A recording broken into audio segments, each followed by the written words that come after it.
নির্বাচনী ব্যবস্থা সংস্কার, দ্রুত নির্বাচন, আওয়ামী লীগের নিবন্ধন বাতিল সহ বেশ কিছু প্রস্তাব তুলে ধরেছে রাজনৈতিক দলগুলো।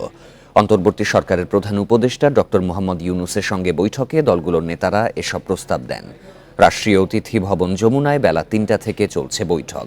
এ বিষয়ে আরও জানাতে পারে রাষ্ট্রীয় অতিথি ভবন যমুনা থেকে যোগ দিচ্ছেন সহকর্মী শাহাদাত স্বপন। স্বপন, প্রধান উপদেষ্টার সাথে বৈঠকে রাজনৈতিক দলগুলো যারা নেতা রয়েছেন তারা তো বিভিন্ন প্রস্তাবনা দিয়েছেন, মূলত কি কি দাবি তারা পেশ করেছেন?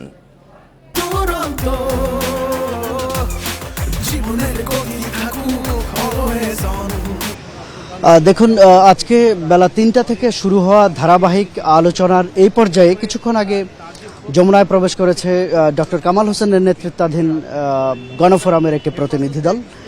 এর আগে বেলা ৩টায় এখানে পৌঁছায় হেফাজতে ইসলামের অন্তর্ভুক্ত ৬টি ইসলামিক দল এবং তারা সেখানে প্রবেশ করে তারা আলোচনা শেষে এখানে গণমাধ্যমের সাথে কথা বলেছেন।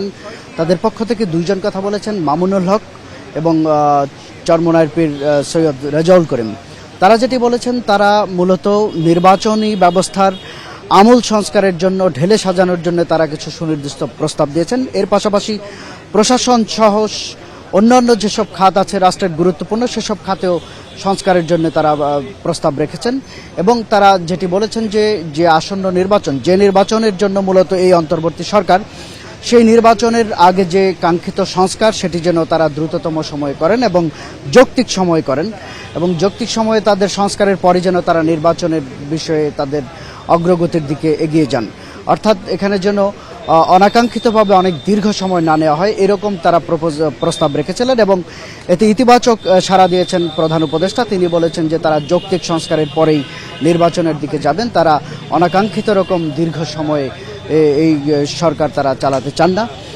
পাশাপাশি তারা রাজনৈতিক দলগুলোর সহযোগিতা চেয়েছেন। এরপরে এখান থেকে কথা বলে এলডিপির প্রধান কর্নেল অলি আহমেদ, তিনিও কথা বলেছেন এবং তিনি যেটি বলেছেন যে তারা তাদের যে 93টি প্রস্তাব তারা রেখেছেন ধাপে ধাপে, সেই প্রস্তাবগুলি তারা মনে করেন যে প্রস্তাবগুলি যদি অনুসরণ করা হয় তাহলে রাষ্ট্রের যে কাঙ্ক্ষিত সংস্কার সেটি সম্ভব হবে এবং একটি পরিচ্ছন্ন বাংলাদেশ এবং গঠন করা সম্ভব হবে।